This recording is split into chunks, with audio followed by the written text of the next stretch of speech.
All right, let's move our bodies before we start our strength session today. Let's start with what we call neck carves. We're just going to drop our chin down, scrape our collarbone, twist, extend and reach.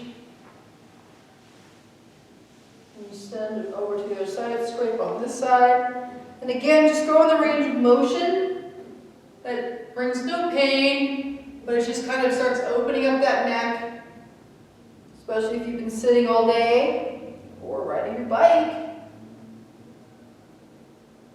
Crunching's okay if you hear that. Just we don't want to avoid the pain. So just max range, you can move your neck without that any nigglings happening.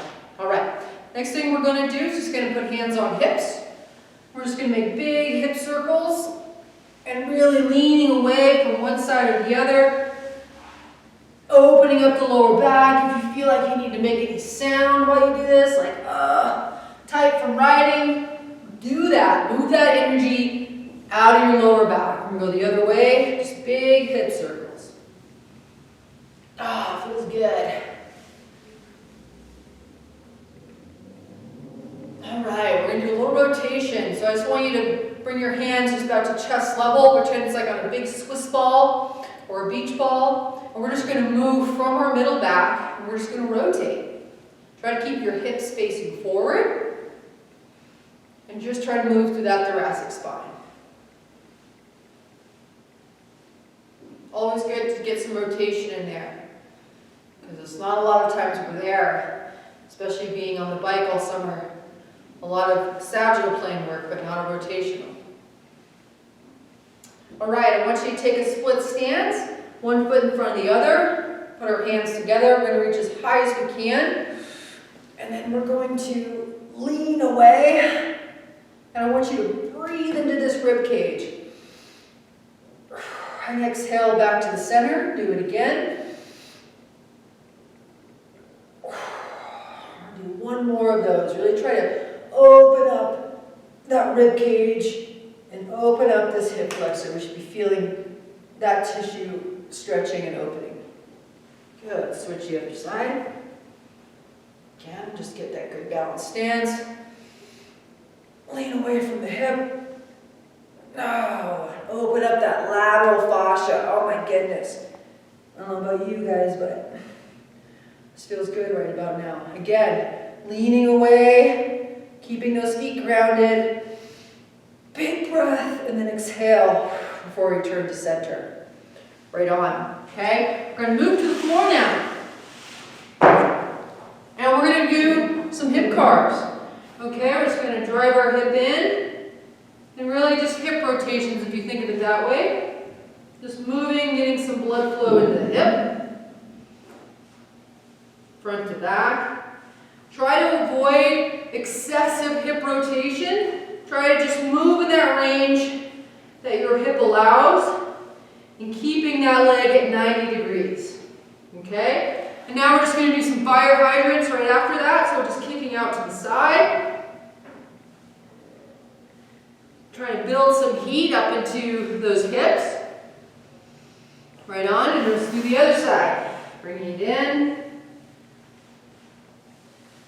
and out, and again.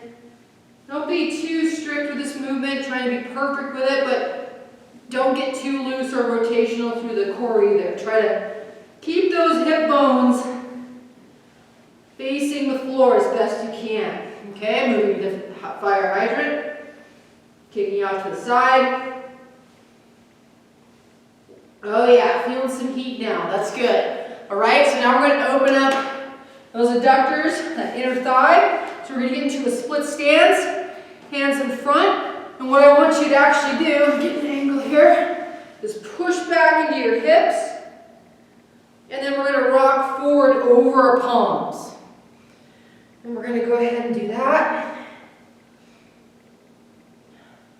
You can stay here as long as you'd like. You can pause the video and keep going if this is something you feel like you really need a lot of. Let that foot release and open.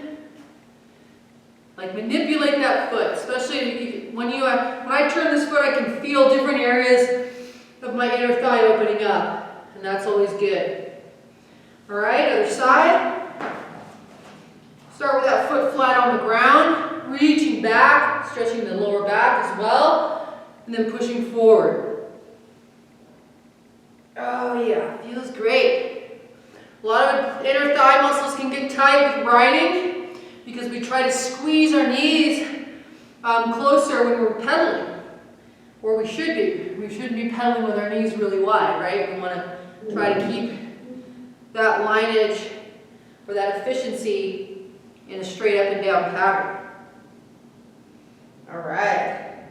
Now we're going to add a little tweak to this. There's a little rotation. I'm going to take this hand, I'm going to go underneath and rotate.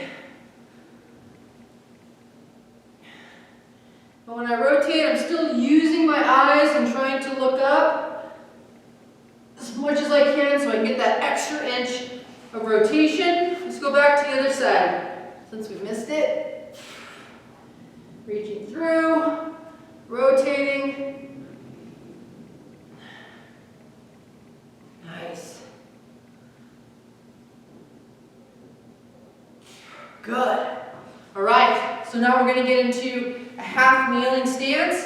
What we're going to do here, again, focusing on the hip flexor opening up. I want you to shoot your hips back, and then I want you to push your hips forward, driving that knee into the mat, feeling that stretch more through the hip, and then come back.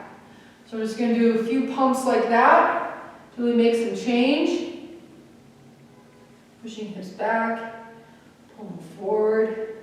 And most of my weight is in this back leg. I'm not leaning into this front leg and losing the stretch. I'm trying to keep tension in that back, and again, rolling my hips back and rolling my hips forward. Okay, let's go to the other side. Same thing. Roll your hips back and push forward. And even if you get to this position, like for me, my hamstrings are tight today, so I can roll back. I almost get a stretch in that hamstring as well. Just manipulating my pelvis. Anterior tilt, posterior tilt. Finding some more ways to stretch those tissues and open them up, right? So they're not so closed and tight. All right, so we're going to go now to a side plank. And we're just going to come here. We're going to reach under, touch my elbow, and stack it to the top. Just going to do a few of these. If this is something you can't do, bring your knees in, lift up, and do it from your knees. Just trying to get a little bit more thoracic rotation and a little activation in the core.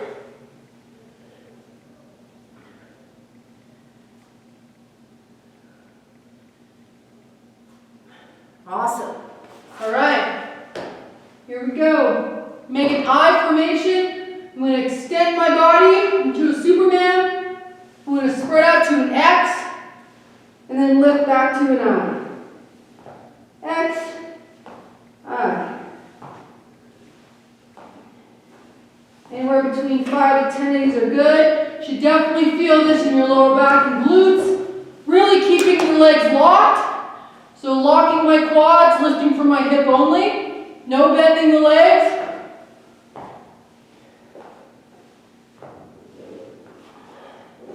Good. Here we go, Cobra, pushing your shoulders away,